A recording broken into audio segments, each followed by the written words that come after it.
the valedictory session of this day's conference, which has touched upon one of the most important issues that touches India and the globe. We've talked about conventional power, renewable power, the International Solar Alliance, which is India's leading contribution to the world, and of course, a change that will change humankind and mankind. May I first request Mr. Vaidya to start with the opening remarks, which will be a wrap-up of the entire day's conference.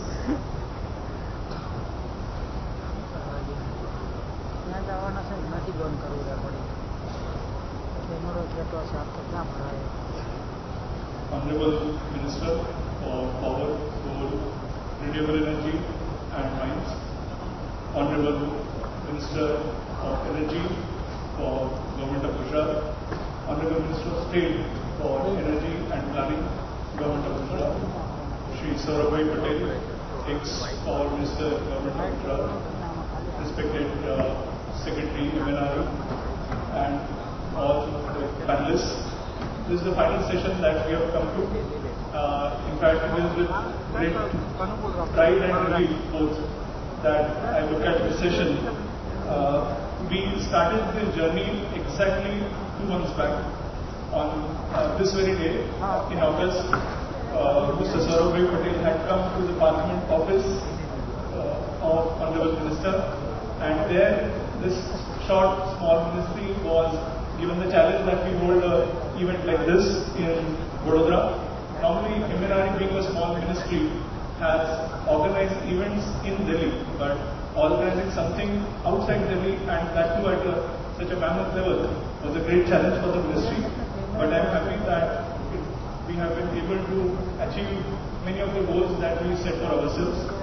Let me specifically mention, before I come to the report, let me specifically mention the few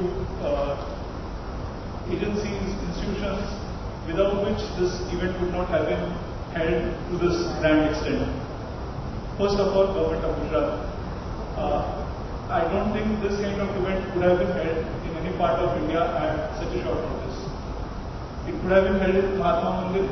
Everyone knows that it's already a grand, well-accepted space. But holding it in a different place, especially Vadodara, and for the first time, it could not have been anyone else but Government of Gujarat. So my hats off to State Government for their excellent support.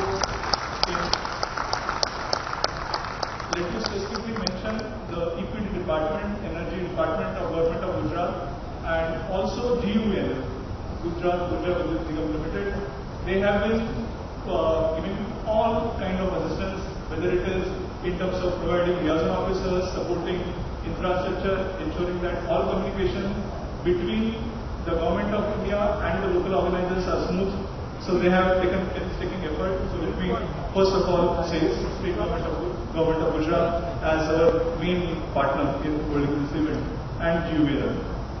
Secondly, it is the Federation of Gujarat Industries. I have seen number of agencies, a number of federations, number of confederations, but the strength and the coherence of this entire team of FGI is absolutely fantastic. In fact, we have a number of federations where the groupings are working in different directions. The industry partners are working in different directions, but the group in terms of FGI that we have in Vadodara, it's absolutely a monolith, it's a united team, and they provided excellent solid support, a foundation on which MNRE could always bank on. So my thanks goes to FGI for their excellent support. Let me also thank Yes Bank and also Climate Policy Initiative. Both of them provided excellent support and developed excellent documents. First was regarding the innovations that have happened in financing, and these innovations which have won awards in different global competitions. So CPI was able to collate them and bring them up in an excellent format, which was unveiled today. Secondly, Yes Bank, in a short span of time, around 35 days flat, we actually worked on country by country, looking continent by continent, and looking at different innovations in financing, in business modeling, in technologies, in energy access. In all 4 dimensions, we were able to collate around 60 different stories, which have been collated in this compendium of the success stories that is before you. So my thanks goes to Yes Bank. Then let me specifically thank CII because the entire technical sessions have been coordinated, starting from the invitations to confirmations with speakers and actually holding this event. So they have been a great partner with us, and it is very rare when you have 50 and CII working in tandem and such smooth coordination. So my thanks goes to both FGI and CII again. Lastly, our partners, as always, the Solar Energy Corporation of India, SECI, and also IREDA. They have been always an excellent support and a team with which we are always comfortable, and any assistance that we require, these are the two agencies that are always there for us to bank upon. So my thanks to both the agencies, IREDA, CMP, and also MD SECI for being always there to assist the ministry. Let me now come to a broad report of the whole event. We have had marathon sessions starting from the inaugural session. In the main technical session that we had on conventional power, the thrust of the entire panel, we had around 7 speakers in that panel. The thrust was, how do we green conventional power? How do we ensure that the conventional power is made more efficient? How do we ensure that the losses are minimized? How do we ensure that emissions are reduced? Whether it is SOx, NOx, these emissions, how these are reduced?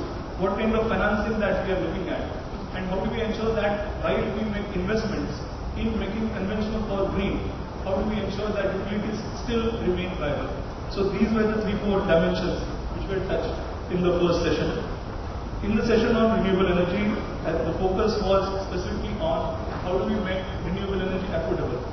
And that is a question that everyone in their presentations, in their remarks stressed on. How do we ensure that the technologies and innovations are unfolded in such a manner that we achieve both the energy access on one side, on the second side the affordability, and on the third side the scaling up. So these issues, whether the business models, the innovations, the technologies, in 3 dimensions of scaling up in terms of affordability, these were looked at in the second session on renewable energy. Lastly, we had the important session on International Solar Alliance. Especially this session could not have been held on more opportune time than today, because only yesterday we have had the final meeting on this particular statute, and now statute is being given to all the nations across the world, and there we were seeking comments, views, just to understand what are the concerns of all nations, and I'm sure that by the time we reach COP22 Marrakesh, we are able to bring this document to conclusion and maybe even launch it at Marrakesh. In that scenario, specifically on the ISA, we specifically looked at the 2 programs that were launched, what these programs pertain to for different nations, and also looked at the issues of financing, issues of currency hedging, what kind of structures could be created, and I believe the discussions that we had a major impact on the entire audience. So now we are at the concluding session, as I said. So once again, let me thank State Government of Gujarat, Federation of Gujarat Industries, Yes Bank, Climate Policy Initiative, CII, GUVNL, and also IREDA and SECI. Thank you.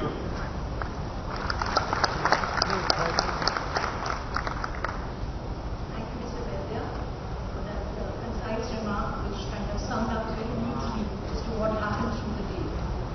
May I now request Mr. Jean-Pascal Famba, Secretary General of Terawatt Initiative, to please address.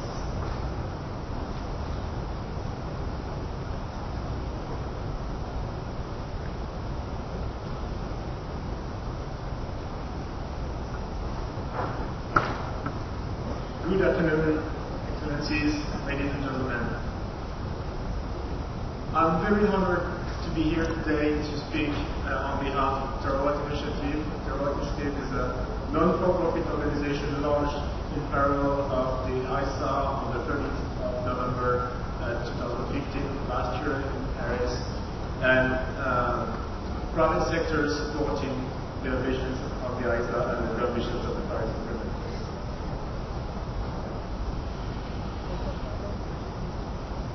What we need is now definitely accountability in the power generation and solar power generation. We know that the INDCs in terms of solar, like in Paris, were not 1.2 terawatt by 2030, and it's not sufficient to meet the targets. Some universities in the world have set much bigger targets, taking it should be 9 terawatt of solar by 2028, such as the University of Texas here. But that's obviously way beyond the capabilities. With what we have done with the international energy agencies to evaluate that in solar, globally we will have to deploy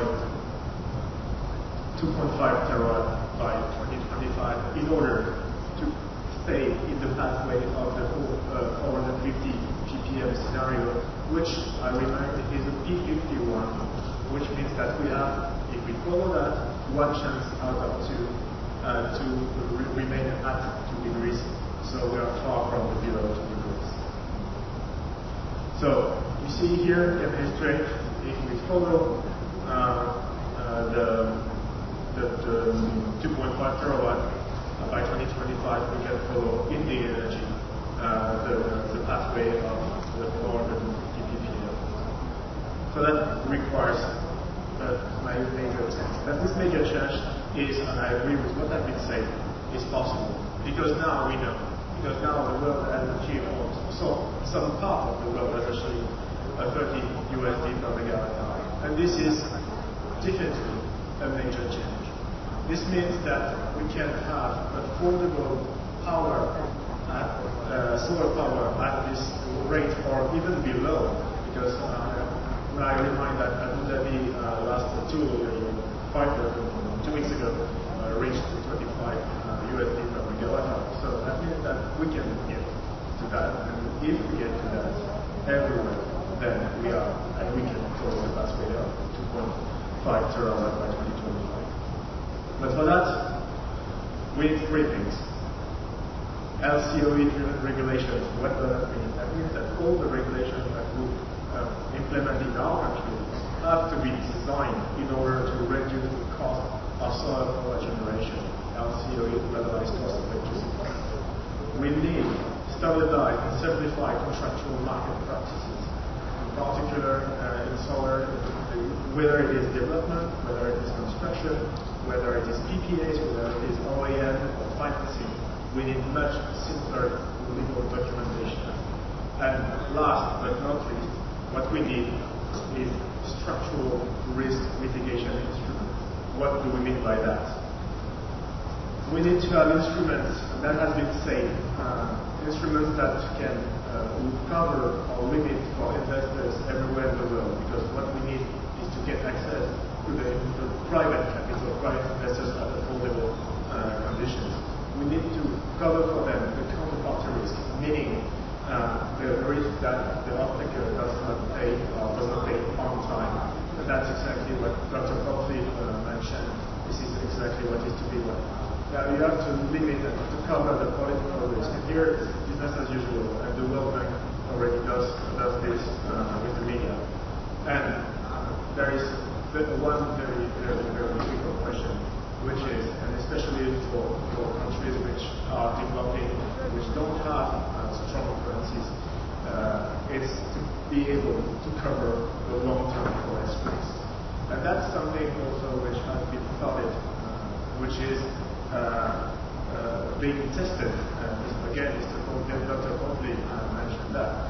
But what we think at the Terawatt Initiative, it's now time to have it, to use the strengths, the impetus, the power of the international alliance to make a strong case at COP22 in order to get what is necessary, which is a very strong mitigation and adaptation instrument, because making this risk mitigation instruments available for solar-rich countries means that they can mitigate their emissions, but there's, on top of that, maybe most importantly, they can adapt to the consequences of climate change. So that means that we have to design an adequate risk mitigation instruments for solar. It's an absolute priority. This instrument requires specific funding. This funding would trigger a huge leverage in terms of leverage effect on private capital via market mechanisms. This funding because of its numerous benefits in terms of mitigation and adaptation, has to fall into the scope of every climate plan. So my recommendation as a private sector representative is really now for the ISA countries to join forces and to put on the table, on the political table of the COP22, the question of having these global solar instruments in order to deploy at a scale which is necessary for climate and most importantly for the people of our countries. Thank you.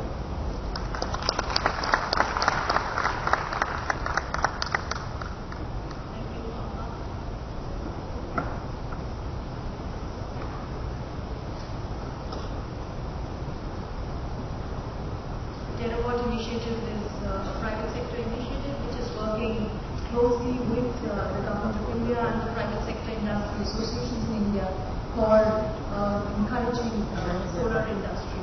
May I now request Secretary Upendra Tripathi to address the Cabinet and share his thoughts on this policy.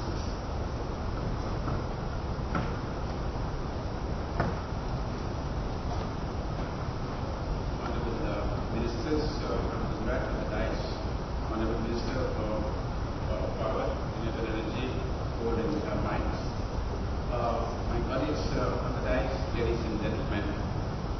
It has been a great day. In fact, the first switch is always a dynamic term. You switch it on and switch it off, and we use the silicon technology that way, switch it on and switch it off.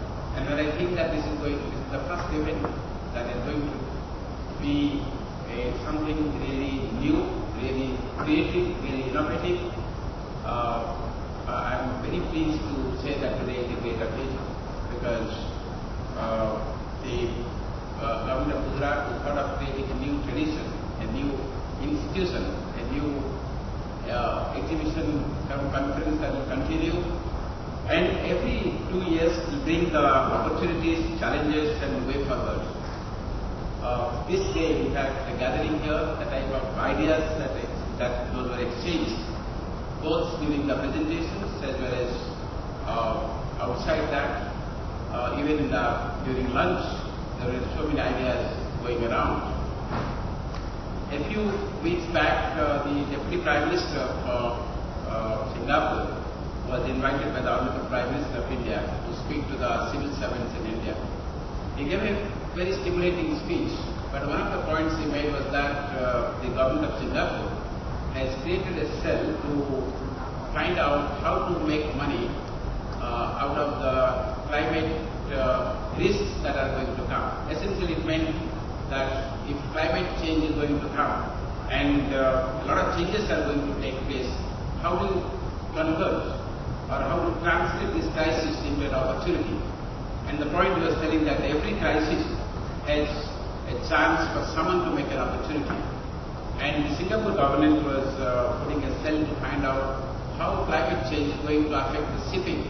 If actually ice, the polar regions melt, new sea routes open up, how to cut short the distance of travel for transportation, and how Singapore can actually make take advantage of this. The point I'm trying to say is that these are the places, these are the avenues where we get new ideas in terms of recognizing new opportunities. And in that sense, today's sessions, whether it was in the International Solar Alliance, or it was on clean coal technologies, or the solar technologies. Someone pointed about some Australian university printing solar panels like we print saris in India, 3D printing, at the speed of some 10 meters per minute. It's although not commercial, but think of a day when solar panels can be printed as saris with that speed, that scale, and the cost coming down with the plug and play technology. You can use that. Technology is actually taking a turn for the better, and I'm sure with new technologies coming in, a lot of changes are there, and they will help us to tackle the problems of energy poverty in some regions, or energy deficit in some regions, or what we call the promotion of universal terms of challenges, in fact, we discussed in various sessions about the type of new energy challenges that are coming, how it is going to affect our traditional understanding of land, labor, capital and technology itself. How actually the climate changes are going to affect poverty, how mitigation and adaptation are becoming very essential, and how new financial instruments and institutions are essential to deal with this new challenge to mankind. And the way forward, of course, there are agreed ways now to keep the climate change below 2 degrees Celsius, the global mean temperature. There is no time to debate whether it is right or wrong, and the only way is how to go forward. It was very nice to know that the role of International Solar Alliance was recognized by many to play a big role in terms of bringing in climate justice and addressing the issues, in terms of promoting universal energy access, bringing in market instruments and financial instruments that will make solar energy cheaper through aggregation of demand and aggregation of technologies. Thanks once again to Government of Gujarat. In fact, Santosh referred to the meeting that Honorable Minister took, and where the decision was taken that our ministry will be doing it. And essentially, I told it is it is energy, and Honorable Minister said energy includes renewable energy, and we are very thankful, sir, that we went forward and it was done. Yesterday morning, when I got those WhatsApp group videos of photos with a lot of water here, I showed it to my friends from France, and I said, look, there's a lot of inundation in the spots, but I'm sure they will do it. In India, we are used to handle not only tsunami, but Indian elections also. And I was very right. Today the place is nice. Thanks, more rains came. But again, I repeat that this is the first one of something that is going to be institutionalized. And to that extent, anybody who creates anything new, I always express my gratitude, and the same goes to the minds and the persons in the government who actually thought of this and who started this. Thanks.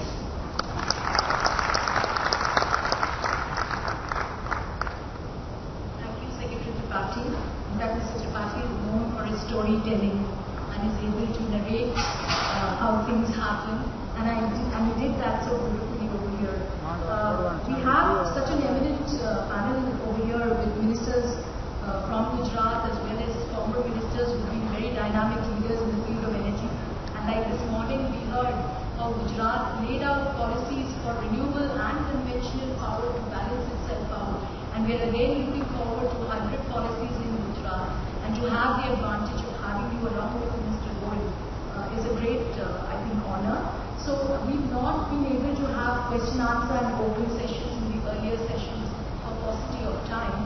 And I was wondering if you're willing, sir, we can allow the audience to raise some. So this is your chance, and like Mr. Goyal was saying, it's the younger lot who should be taking this dive. It's your chance to actually address your question.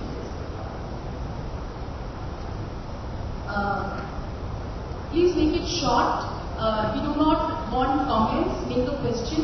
You have the most knowledgeable people here, and you can get your answer. So, with the theme of our Prime Minister, we have set a very big target for solar, and it is a very good thing. But during achieving this target, what is the plan of our government to address the equity aspect, and how it will help the poverty eradication and help the marginal sector?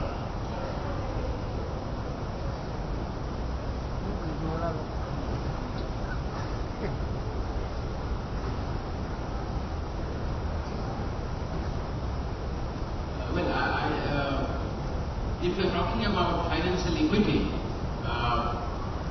we are in the process of creating, putting $800 billion from the government, which will attract at least, we think, 2 times that money from the private sector. And this National Equity Fund, the infrastructure fund that will come, and this will go to the companies who have this problem of getting equity. equity in the other sense, in terms of energy equity in the society, we are coming up with a scheme of 10,000 megawatt in a distributed manner for farmers, and that will come mostly in rural areas. We have substations in a distributed way, and this 10,000 megawatt will address a lot of energy equity issues in the poverty issues in the rural areas. That apart, today in fact, I was discussing with the Honourable Minister. We are going to come up with a scheme to Solar Energy Corporation of India that is inviting expression of interest from individuals and small and medium scale industries and also panchayats, those who would like to put up 1 megawatt.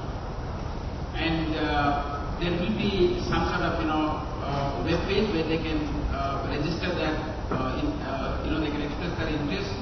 But we are trying to assess what is the demand at that level from institutions and individuals at 1 megawatt level.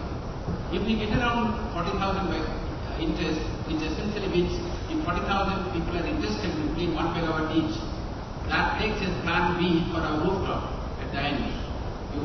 Which I mean that in case we don't achieve 40,000 megawatt of rooftop, this will be the fallback position.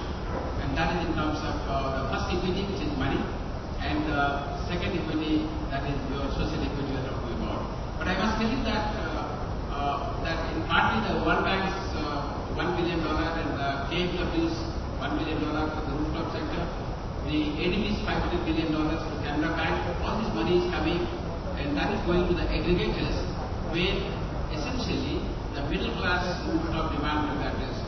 We would like to make money available to the aggregators at a rate so that the overall tariff rate comes down for rooftop. Thank you. Just supplement a small thing. While he very rightly pointed out about rooftops and farmers and how we create equity through distributed energy, we must not lose sight of the fact that climate change impacts all of us. It's not something that will not impact India, but will impact the rest of the world. So while India is not really responsible for this big problem, by and large we've been a very, very conservative nation, and our energy consumption is also much lower. Our carbon dioxide emissions are per capita very low. The reality is that this is a global challenge. And in this global challenge, it's the responsibility of every global citizen to address this problem. India wants to be a part of that. And in that sense, the future of our society, the future of our children is also very much linked with two aspects: energy security and better environment. And solar energy or renewable energy support both these aspects. Hence the equity that this creates for the common man in the country is both for the energy security of the country and also for the fact that we will be protecting people in the villages, people in the coastal areas, and farmers for that matter, from the adverse impacts of frequent and adverse climate change. Good evening, sir. My name is Nitin Mehta. My question is, as we are more focusing on solar energy, is there any compliance or any rules are coming which strict for ROHS, which provide or invite the solar manufacturer to make energy-friendly or eco-friendly solar panels? As we know that solar panels are hazardous, manufacturing from the hazardous products like silicon and lead. So is there any policy?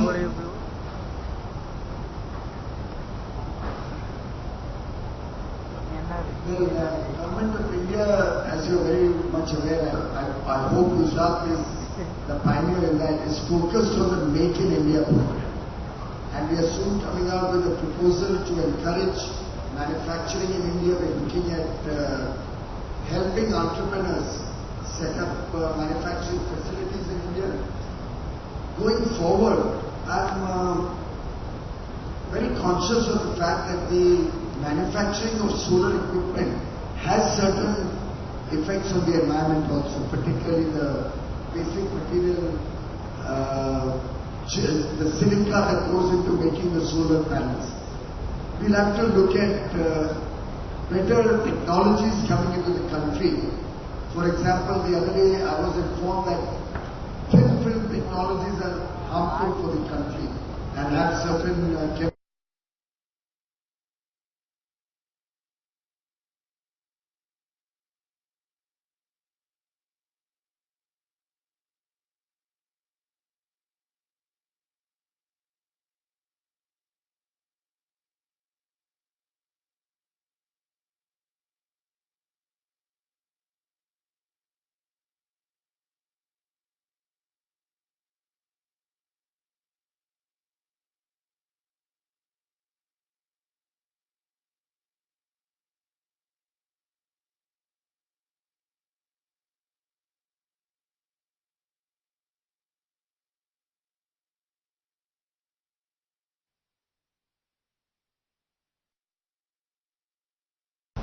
So what would be the government's policy related to this startup? Means you know and whole world know related to the solar as well as biomass and something 2-3 other renewable energies.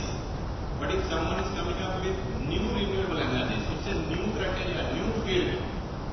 How they may approach to the government of India related to the policy? Should they directly start up or whether they should go for government's permission?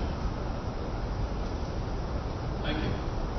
Gentlemen, in fact, even today outside while I was coming into this hall, you had only asked, or somebody was asking me about the fact that he's got new technologies. Myself asked her. I told her. Got it. You've got some new patented technologies. Somebody else was mentioning he has some technology by which you can get electricity out of wind at a in a cost-effective manner. We would certainly very much value and welcome such initiatives. We already have certain research programs in collaboration with IITs, in collaboration with certain institutes and technology organizations. But I've been receiving a large number of requests for time and appointments and ability to display their technologies. And I'll be very honest, it's really not possible for me to understand these wonderful technologies that you're putting forth, activate or take the process forward personally. So what we have thought of is that later in the year, we're going to have a program, I think called Jivan, in which we're going to create an ecosystem or create a platform where everybody in the country who has some new technology to show something new to offer will be invited to present his technology, and there will be different panels. Jivan Spardha is going to be called. It's going to give a platform for people to come and demonstrate their thinking, their technology, their patents, their ideas, and a panel of experts who understand different subjects, solar, wind, hydro, biomass, or they will be sitting down and assessing these technologies. Otherwise, for me, it's really difficult. I can mail saying that we'll make electricity out of thin air, free of charge. There was another movement from somebody who said that you cycle your way to electricity in the villages. All of these are very nice ideas. We welcome and value all of these ideas, but I think a validation needs to be done by the technical experts and scientists. Sub-question, sir. Sub-question. I said, what related to the, for making it commercialized, what could be the government regulatory permission and etc. things? How should I approach to my government of India, for launching something newer? Whether I should go for permission, whether I should go for any regulatory boards, basically I don't know anything. Please, acknowledge. In case if you have any new idea, at least 2-3 pages of it. If you, I can give you my mobile number as I always do. You can take it now, 98180-19531. And please send me an SMS. We will call you to the office. We have an expert committee of 5 scientists. They will go through your ideas and thereafter we will take it up. We will tell you who to contact, what permission you need. We will do the hand holding. And that apart, a large chunk of that money, the ministry can also put in for the research purpose. If we find, if our expert committee recommends that this is an idea, it's a good R&D project that can be followed up, we will do 100% financing for that. We will even tie up with the IIT Mumbai and the National Institute of Solar Energy, or National Institute of Wind Energy, or National Institute of Bioenergy, and to see and ensure that your ideas are given a proper ecosystem to develop. Good evening, sir. I have two questions, one on solar and one on wind. Sometime when there were discussions of dollar-denominated tariff rates for solar, is there been any development on that? Because the whole of discussion today was on hedging the forex risk. So that could help solve the problem. And the question on wind is that we have been reading reports that a lot of wind-rich states hitting back payments to the developers.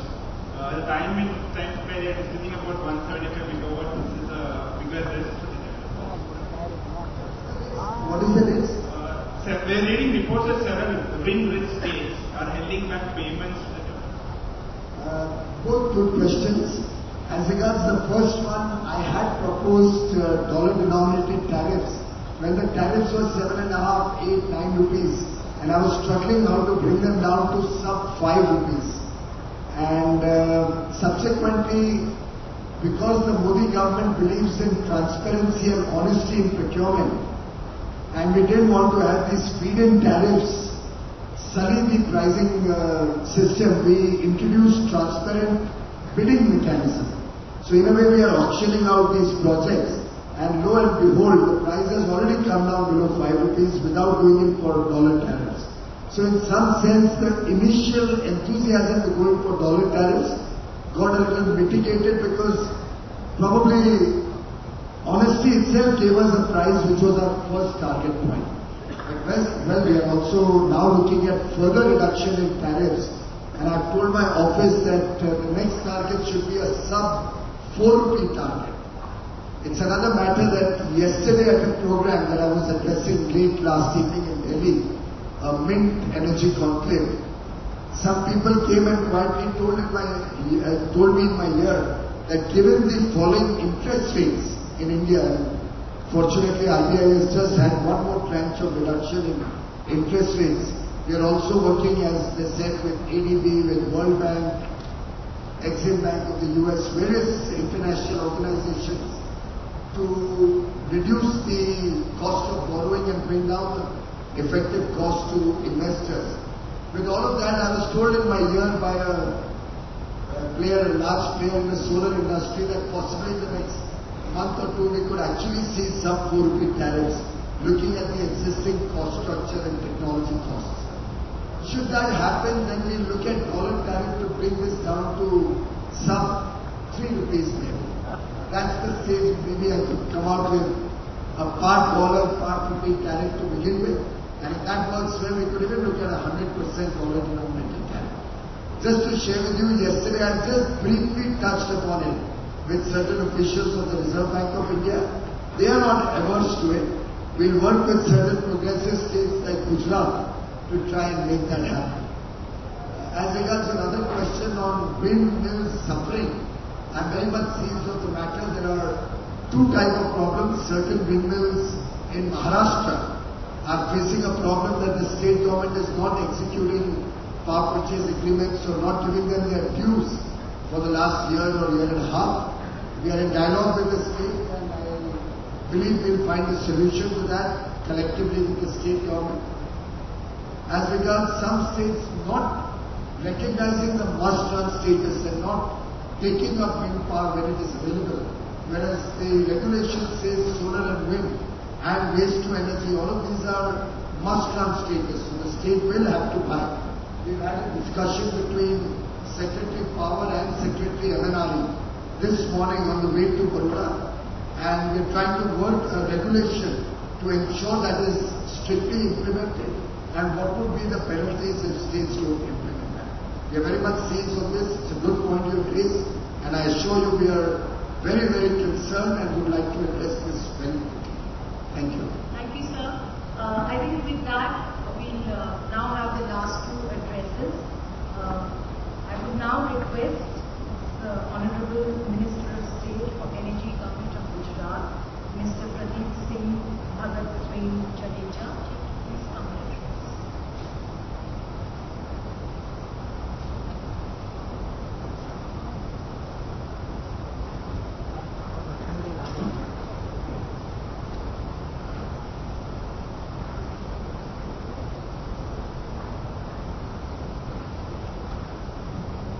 Piyush Goyal, our energetic Minister of Energy, Government of India.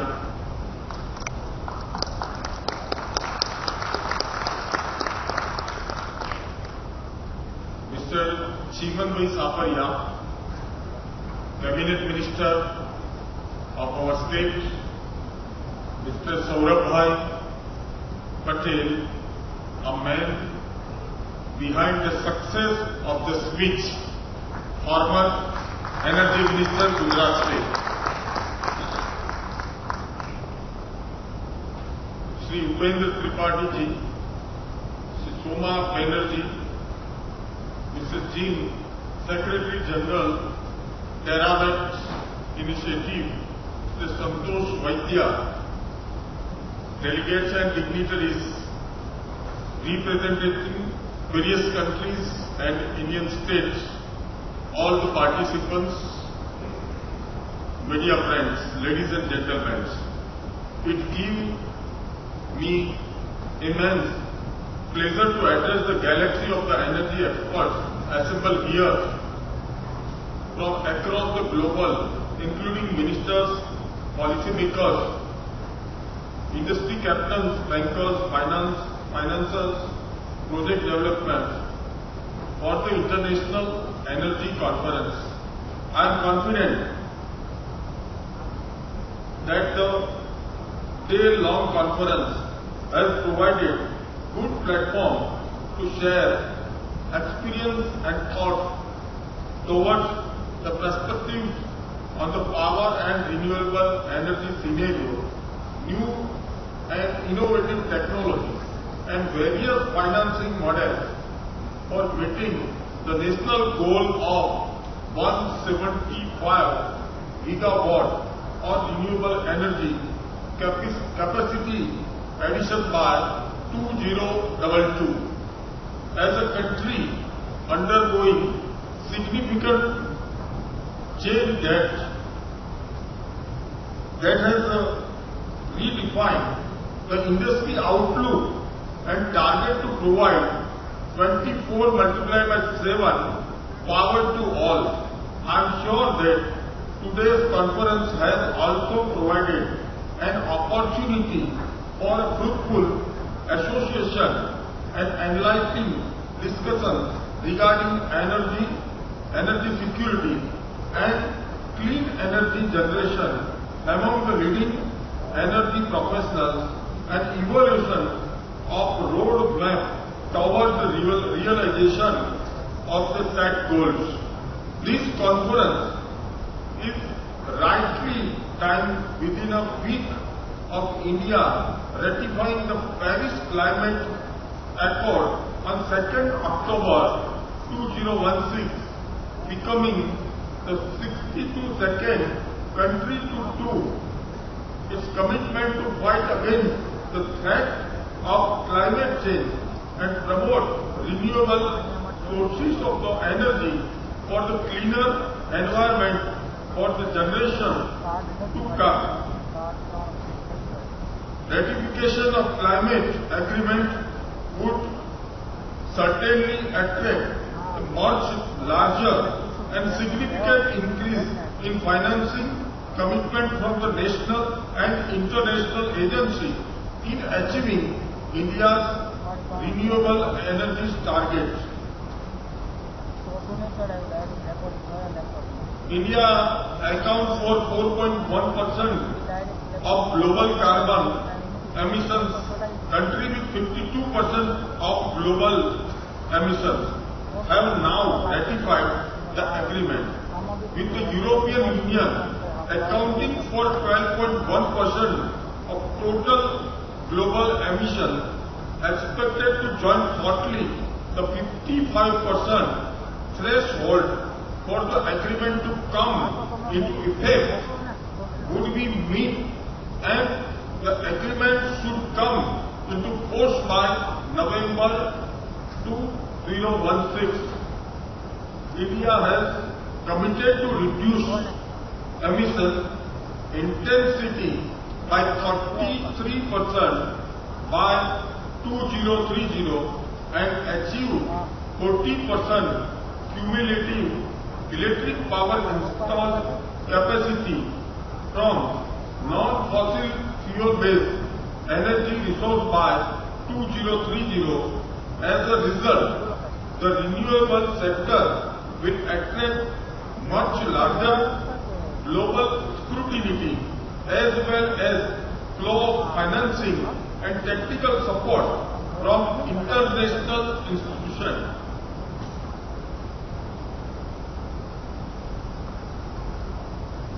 The state of Gujarat has been and is committed to initiating convenient action for combating the ever-increasing threat of the effect of global warming and shall always strive immensely for meeting the national goals in providing cleaner energy through its investor-friendly policies.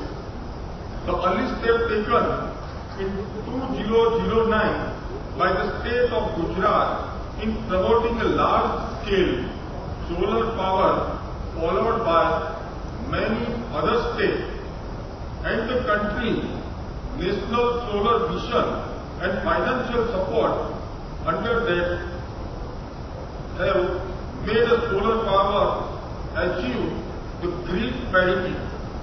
The state of Gujarat, due to its strategic geographical location, has huge potential of 35 gigawatts each of solar and wind power potential and already has 21% of its total energy mix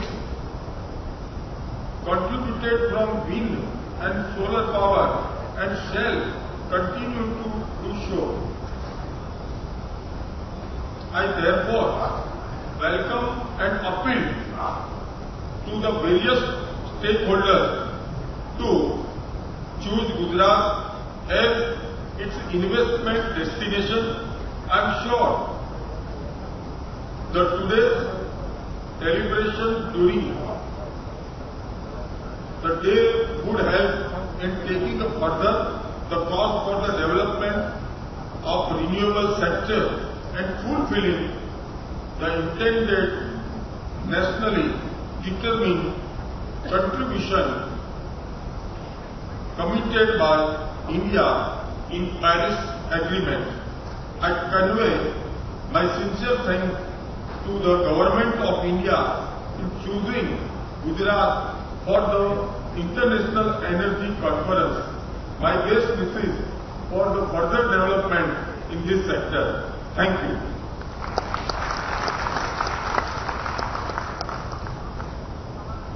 Thank you, Judith. May I now request, as described aptly, the most energetic minister we have seen in recent times, who dares the industry at every seminar and conference to go a further stage, to push the envelope even more, as he just said, to bring the best out. And we've seen that over the last few months. To please share with us this ever immense energy through this power.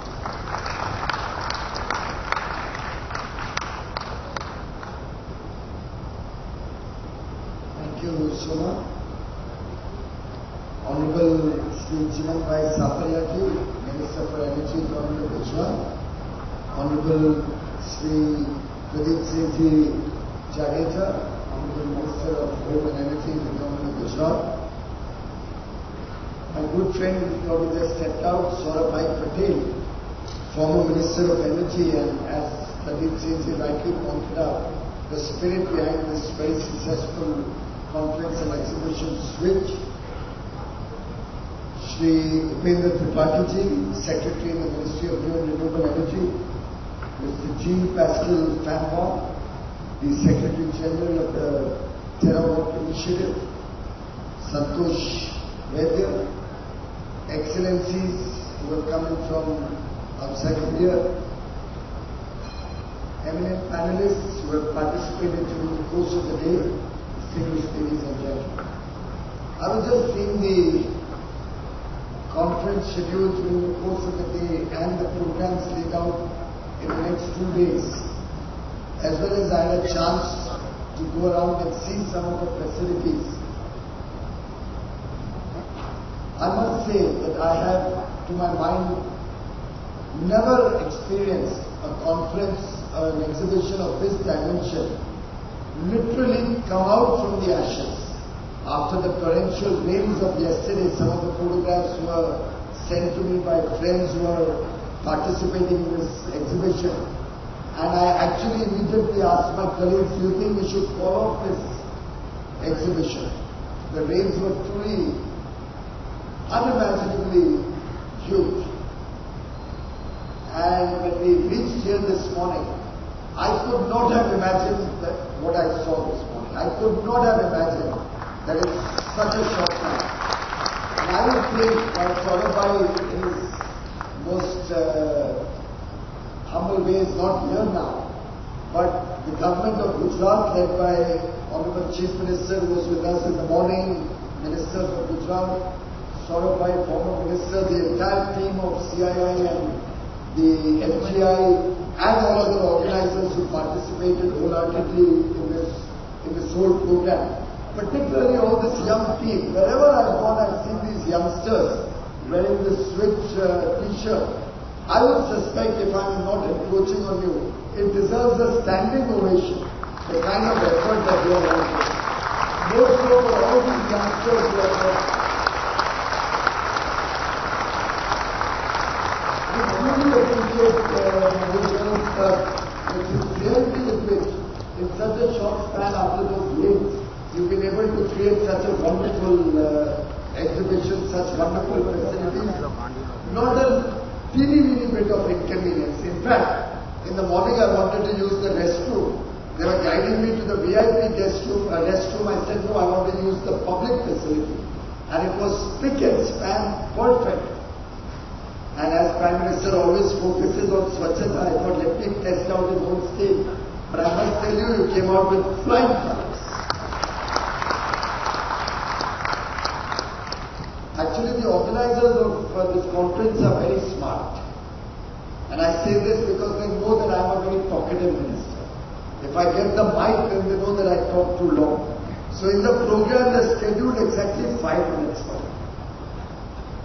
वो बोलते हैं ना 5 minute में तो क्या test भी नहीं आता. You don't even savor the taste of ghatia or jalebi. But I don't know whether I'm supposed to stick to the time like the Swiss do, or I'm allowed to exceed that time. But truly, to my mind, the 3 subjects that I was just seeing, and Santosh gave us an overview, in some sense sum up the need of the hour. If we have to address the challenges of climate change, and a lot has been said and discussed about the impact of climate change across the world. We are delighted that most major economies, after the European countries signed yesterday, ratified the Paris Agreement. I believe most important parts of the world are now on board, and the Honorable Secretary General of the United Nations has announced that the Paris Agreement will come into force within 30 days. I think it's a matter of celebration. It's a matter of pride that the world could come together. And in that I must acknowledge both the leadership of Prime Minister Modi and the leadership of Paris, the leadership of the government of France, the leadership of the government of the United States, the leadership of all the European countries, the leadership of all the countries in Africa, the leadership of all the Asian countries, everybody working together as one, willing to sacrifice, go that extra mile, willing to take each other's concerns on board. The world agreed to accept Prime Minister Modi's request that we should also look at sustainable lifestyles. We should also have climate justice built into the agreement. And I'm delighted that this collaborative effort from countries and leaders across the world has helped conceptualize and finally bring about complete agreement from a situation of 1600 points of disagreement to 0, where 195 nations come together to agree on a draft unanimously, is truly a humongous achievement, something that the world can be proud of, something which I believe will take this world to the path of clean and sustainable future, something that will possibly help us save the world. And I have no doubt in my mind, all the three elements that you discussed today, after all, renewable energy will only be successful when there is a place though. We will continue to have large amounts of conventional energy, not only in India, but across the world. After all, we can't tell these young children that look, there is a problem, there is a climate change crisis, so now we'll only give you power from 9 in the morning or 7 in the morning to 5 in the evening. After that, we'll all live in darkness or live by candlelight. I don't think that's going to be acceptable to anybody in the world. We are looking for 24/7 power. We are looking for service to be provided to everybody in the world. The Sustainable Development Goal number 7 talks about energy access and access to those billion people also who to date have not received energy in their homes.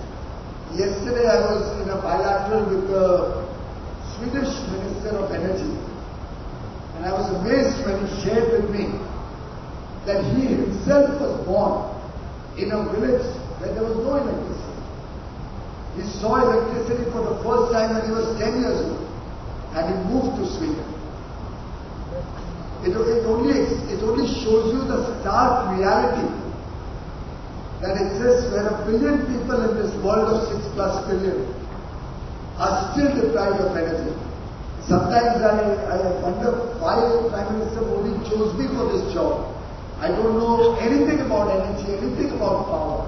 I was a nice investment banker, chartered accountant, completely in a different field.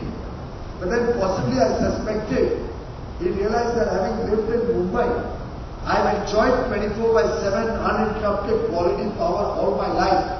So possibly he said, now what you got for 50 years, you've got to give back to Indian society and make sure every citizen of India.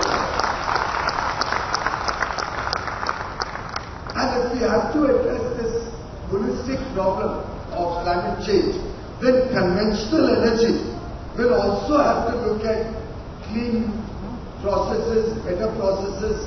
We'll have to look at supercritical or even ultra-supercritical technology in coal-based plants. We'll have to encourage the gas-based plants to come back on stream. We'll have to look at nuclear energy as a viable option to expand our energy mix. And of course, we'll have to look at all those new technologies that young friends across the country have worked on and put in effort to try and create. And who knows, out of one of these innovative ideas, new thoughts, will emerge the future of the world, will emerge some new technology which can help us down the path of 24/7 renewable energy. And in that sense, a discussion today on strategies and solutions where even conventional energy moves towards being cleaner, discussions centered around financing renewable energy and making it more cost effective, particularly so that the equity and inclusiveness imperatives of clean energy are also addressed, and then of course the accelerated deployment of clean energy. We don't have the luxury of time, as my colleague just mentioned in his presentation. Mr. Chief Pascal talked about how different models are being created. Would the world have 1.2 terawatt of solar energy by 2030? Could it have 9 terawatt, as some studies have suggested? Or should we need to settle for 2.5? Now, to my mind, the limitations are in our mind, not necessarily in technology, not necessarily in the ability to expand and ramp up fast. I remember when Prime Minister Modi first floated the idea of 100,000 megawatt of solar power, the amount of flack that the Ministry of New and Renewable Energy got from different quarters. I remember secretaries to the Government of India writing memos and even sending it to the Prime Minister's office. You may recall those days of Kendi Santosh was in the PMO at that time. Memos were written, and it took almost 6-8 months to get everybody on board to appreciate that India can aim for 100,000 megawatts of solar energy. And I carried this bottle with me only to also acknowledge the organizer of the switch for having given us water with the title, the logo, Can I? I don't know whether it's a question or it's a statement. I'm sure it must be a statement because the can-do spirit of Gujarat, the spirit of achievement that Gujarat provides is extremely infectious. This spirit of size, this spirit of speed, this spirit of skill, this spirit of scale, this is now all pervading across the country. Prime Minister Modi does not plan small. He doesn't have small ambitions for the people of India. He dreams big, he accepts large challenges, and he delivers on his promises. And that's the can-do spirit that we are all wanting to work with. This International Energy Conference, the deliberations during the course of the day, certainly encourage all of us, particularly I hope the youth of India and the youth of Gujarat, to work harder, to work with that determination and that spirit of achievement, that aspirational spirit of high achievement, which defines the India of tomorrow. And I have no doubt in my mind, as I said earlier in the morning, that India will emerge as the world's energy capital. And within that, India will provide leadership to the world in renewable energy towards a sustainable future for the children of the world. And I have no doubt that the path that our forefathers had set, India, as I've said on more occasions than one, always respected nature. The Indian ethos, the Indian thinking, the Indian way of living believes in respect for nature. We believe there should be no waste. We believe in recycling. We believe in respecting the sun, the wind, water. Every living being for us is a matter of respect. We even pray to all of these elements of nature. That prayer is not so much religious as it is a mark of our respect for nature, as it is a mark of our belief in a sustainable future, in a regenerated future.